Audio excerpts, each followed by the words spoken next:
नमस्कार। मैं वसंत रावल ज्योतिष विद्या ज्ञान चैनल के अंदर आज मैं आपको बताने आया हूं, शुक्र आत्मकारक ग्रह बनकर बैठा हो तो उसका फलादेश क्या होगा।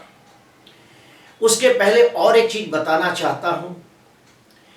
पराशर पद्धति के अंदर लग्नाधिपति ग्रह जो जो चीजों को दर्शाता है वो सारी चीजें जेमिनी पद्धति के अंदर आत्मकारक ग्रह दर्शाता है। जेमिनी पद्धति के अंदर आत्मकारक ग्रह यह दर्शाता है कि व्यक्ति का रूप रंग कैसा होगा, शारीरिक गठन कैसा होगा, व्यक्ति के आचार विचार संस्कार कैसे होंगे, व्यक्ति कितना बुद्धिमान गुणवान तेजस्वी होगा, व्यक्ति का व्यक्तित्व कैसा होगा, उसकी पर्सनालिटी कैसी होगी। ये सारी बातें आत्मकारक ग्रह हमको दर्शाता है। अभी प्रश्न ये उठता है कि आत्मकारक ग्रह होता कैसे है। तो सुनिए, जेमिनी पद्धति के अंदर जो भी ग्रह सबसे ज्यादा अंशों का होता है उसे आत्मकारक ग्रह कहते हैं। आत्मकारक ग्रह यानी आत्मा को दर्शाने वाला ग्रह।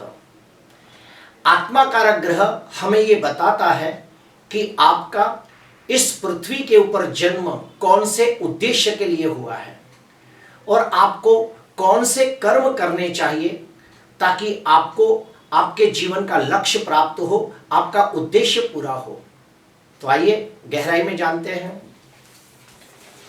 शुक्र आत्मकारक ग्रह बनकर स्वगृही मित्र क्षेत्री उच्च का होकर केंद्र में, त्रिकोण में या फिर दूसरे 11वें भाव में बैठा हो तो ऐसे व्यक्तियों को घूमना फिरना, खाना पीना, सजना संवरना, अच्छे स्टाइलिश कपड़े पहनना, समय के साथ अपने आप को अपडेट करना, अपने आप को युवान दिखाना, फिट और फाइन रहना उन्हें बहुत अच्छा लगता है। ऐसे व्यक्तियों के आंखों में एक खास प्रकार की चमक होती है, बहुत ही उत्साही और जोशीले स्वभाव के होते हैं। उनका चेहरा हंसमुखा होता है, सबके साथ मिलजुल कर रहने वाले लोग होते हैं, खुशनुमा लोग होते हैं। इनका फ्रेंड सर्कल भी काफी बड़ा होता है, सबके सुख दुख में हिस्सेदार बनने वाले लोग होते हैं, सबकी केयर करने वाले लोग होते हैं। इनकी वाणी में आकर्षण होता है और मजाकिया स्वभाव के भी होते हैं, इसलिए सबको अच्छे लगते हैं। शुक्र यानी कि शुक्राचार्य जो कई विद्याओं के ज्ञाता थे और राक्षसों के गुरु भी थे, इसीलिए शुक्र वाले व्यक्तियों में काफी सारी ज्ञान की चीजें भी देखी गई है। जिसकी भी कुंडली में शुक्र आत्मकारक ग्रह बनकर स्वगृही या उच्च का होकर केंद्र में बैठकर मालव्य योग नाम का पंच महापुरुष राजयोग बनाता हो, या फिर शुक्र चौथे भाव में बैठकर दिग्बली होता हो, या फिर शुक्र लग्नेश खुद हो या फिर लग्नेश का मित्र होता हो, तो सोने पे सुहागा जैसा फल मिलता है। ऐसे व्यक्ति बहुत ही विद्वान, ज्ञानी, धार्मिक और आध्यात्मिक होते हैं। उन्हें आत्मचिंतन करना बहुत अच्छा लगता है। ऐसे व्यक्तियों को ज्योतिष शास्त्र, वास्तुशास्त्र, रत्न शास्त्र, तंत्र, मंत्र, यंत्र जैसे गूढ़ शास्त्र सीखना भी बहुत अच्छा लगता है। अपनी विद्याओं का सदुपयोग करने वाले लोग होते हैं। ऐसे व्यक्तियों का six sense power, intuition power बड़ा स्ट्रांग होता है और इनकी दूरंदेशी भी बहुत सही होती है और अच्छी होती है। ऐसे व्यक्तियों को ध्यान, मेडिटेशन, योग साधना, पूजा पाठ, होम हवन, दान पुण्य, यात्रा, तीर्थ यात्रा करना बहुत अच्छा लगता है। और ऐसे लोग बहुत ही धार्मिक और आध्यात्मिक स्वभाव के होते हैं, परोपकारी होते हैं, दयालु होते हैं, सेवाभावी भी होते हैं। शुक्र कला का भी कारक है। अगर कुंडली के अंदर शुक्र आत्मकारक ग्रह बनकर बलवान होकर बैठा हो और यही शुक्र नवमांश कुंडली के अंदर राशि वर्गोत्तमी होता हो या फिर भाव वर्गोत्तमी होता हो, तो ऐसे व्यक्ति कला की साधना करके अपना जीवन बना सकते हैं, अपने लक्ष्य को हासिल कर सकते हैं, अपने उद्देश्य को हासिल कर सकते हैं। ऐसे व्यक्ति एक अच्छे गीतकार, संगीतकार, नृत्यकार, choreographer, fashion designer, interior decorator, jewellery designer, makeup artist, कवि, गजलकार, कव्वाली गायक, वाजिंत्र वादक, नाटककार, एक्टर, डायरेक्टर, प्रोड्यूसर जैसे काम में जाए तो बहुत अच्छी सफलता प्राप्त करते हैं और अपने उद्देश्य को हासिल करते हैं, अपने लक्ष्य को हासिल करते हैं और समाज के अंदर मान सम्मान, यश, जश, कीर्ति और पद प्रतिष्ठा प्राप्त करते हैं।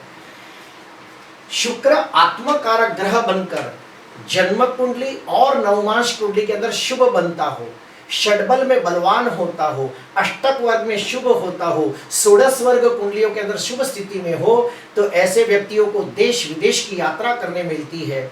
ऐसे व्यक्ति का अच्छे पॉलिटिशियन बन सकते हैं क्योंकि इनके पास कूटनीति और रणनीति का बहुत अच्छा ज्ञान होता है।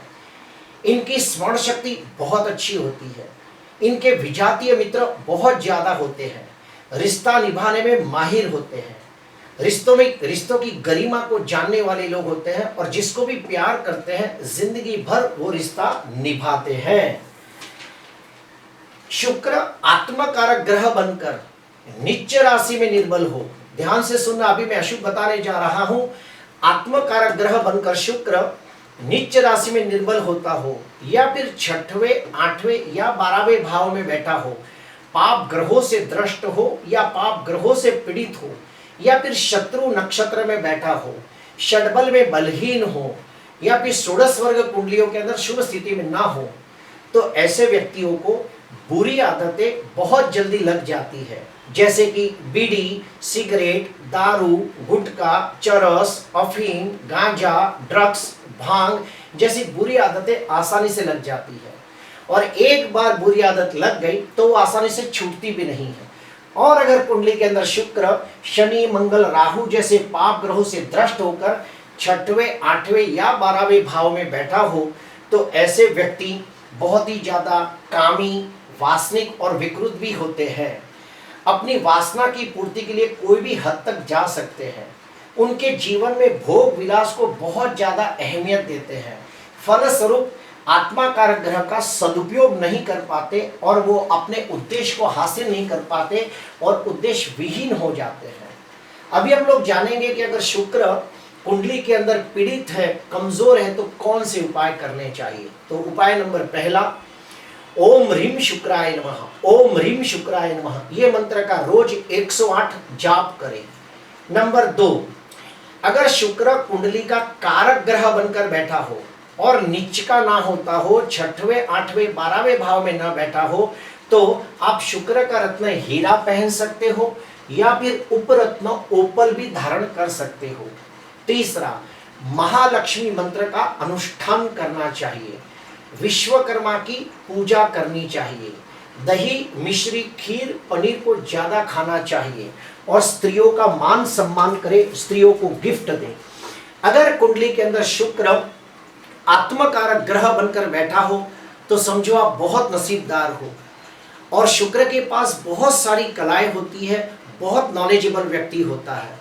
अगर ऐसा व्यक्ति अपने ज्ञान का, अपनी कला का, अपनी काबिलियत का सदुपयोग करे तो अपने जीवन को सार्थकता प्रदान कर सकता है। अपनी काबिलियत से, अपने ज्ञान से कई लोगों का उद्धार कर सकता है।